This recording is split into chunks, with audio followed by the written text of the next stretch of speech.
प्रधानमंत्री मोदी का 3 दिवसीय अमेरिकी दौरा खत्म हो गया। इस दौरान उन्होंने क्वाड शिखर सम्मेलन से अलग कई देशों के नेताओं के साथ द्विपक्षीय बैठक भी की। लेकिन इस दौरे पर प्रधानमंत्री मोदी की ओर से संयुक्त राष्ट्र में समिट ऑफ द फ्यूचर को संबोधित करते हुए उनकी कही कुछ बातों के कई मायने हैं। नमस्कार, मैं अभय राय। प्रधानमंत्री मोदी का दुनिया के सबसे बड़े मंच से यह कहना कि मानवता की सफलता हमारी सामूहिक शक्ति में निहित है, न कि युद्ध के मैदान में, इसके मायने समझे जा सकते हैं। साथ ही उनका यह भी कहना कि वैश्विक शांति और विकास सुनिश्चित करने के लिए ग्लोबल संस्थाओं में सुधार जरूरी है और यह सुधार प्रासंगिकता की कुंजी है। इस दौरान उन्होंने नई दिल्ली शिखर सम्मेलन में G20 में अफ्रीकी संघ की स्थायी सदस्यता का भी जिक्र किया। यानी अगर देखा जाए तो हाल के दिनों में संयुक्त राष्ट्र में स्थायी सदस्यता को लेकर कई देशों ने भारत की वकालत की है। अब मोदी का यूएन से इस बात का कहना आप समझ सकते हैं कि इसके कितने अहम और कितने गंभीर और गहरे मायने हैं। यही नहीं, मोदी ने यह भी साफ कर दिया कि आज एक तरफ सुरक्षा के लिए आतंकवाद जैसा बड़ा खतरा है, तो दूसरी तरफ साइबर, स्पेस और समुद्र भी जंग का मैदान बन रहे हैं। यानी जब दुनिया तीसरे विश्व युद्ध के मुहाने पर खड़ी है, ऐसे में प्रधानमंत्री मोदी की ओर से यह शांति का संदेश और मंत्र कितना कारगर साबित हो सकता है, इसे समझना और समझाना मुश्किल नहीं।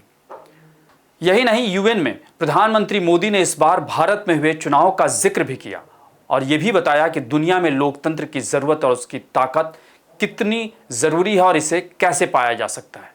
इस संबोधन में मोदी ने यह भी कहा कि वन अर्थ, वन फैमिली और वन फ्यूचर भारत की प्रतिबद्धता है। साथ ही टेक्नोलॉजी के सेफ और संतुलित इस्तेमाल के लिए रेगुलेशन की आवश्यकता पर जोर देते हुए मोदी ने कहा कि ऐसी ग्लोबल डिजिटल गवर्नेंस हमें चाहिए जिससे राष्ट्रीय प्रभुता और अखंडता अक्षुण्ण रहे। वैसे देखा जाए तो तेजी से बदलते वैश्विक हालात में भारत की भूमिका को आज दुनिया भर के देशों ने हाथों हाथ लिया है। खासकर कोरोना महामारी और उसके बाद दुनिया भर में तेजी से बदले हालात के बीच भारत की भूमिका काफ़ी मजबूत और स्वीकार्य हुई है और इसके पीछे कूटनीतिक स्तर पर प्रधानमंत्री मोदी की देश हित पहले यानी नेशन फर्स्ट वाली सोच की काफ़ी सराहना की गई और उसकी सफलता के पीछे ये एक बहुत बड़ा कारण है।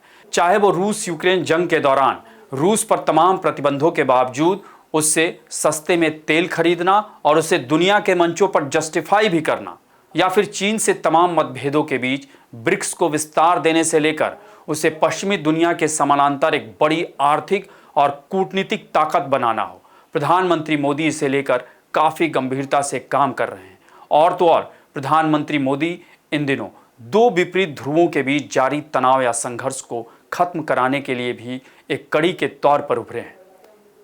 मसलन रूस यूक्रेन के बीच युद्ध हो या फिर इजराइल और फिलिस्तीन के बीच का युद्ध। यानी प्रधानमंत्री मोदी ने अपने अमेरिकी दौरे पर, चाहे वो क्वाड शिखर सम्मेलन से चीन को संदेश देना रहा हो या फिर दुनिया के तमाम देशों के नेताओं के साथ द्विपक्षीय बैठक करना, या फिर युद्ध झेल रहे फिलिस्तीनी राष्ट्रपति अब्बास से मिलना, या फिर यूक्रेन के राष्ट्रपति जेलेंस्की से 3 महीने में तीसरी बार मिलकर जंग खत्म कराने पर बात करना, ये नरेंद्र मोदी की भले ही भारतीय राजनीति के तमाम मोर्चों पर आलोचना की जाए, लेकिन दुनिया के मंच पर उनकी स्वीकार्यता इस कदर बढ़ चुकी है कि उसे नज़रअंदाज करना अब दुनिया के लिए नामुमकिन है।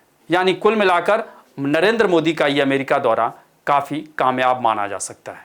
आपको हमारी ये रिपोर्ट कैसी लगी उसे कमेंट बॉक्स में ज़रूर बताएं और अन्य खबरों से अपडेट रहने के लिए बने रहें हमारे साथ, क्योंकि हम हैं बुलंद भारत टीवी, ताकत आपकी।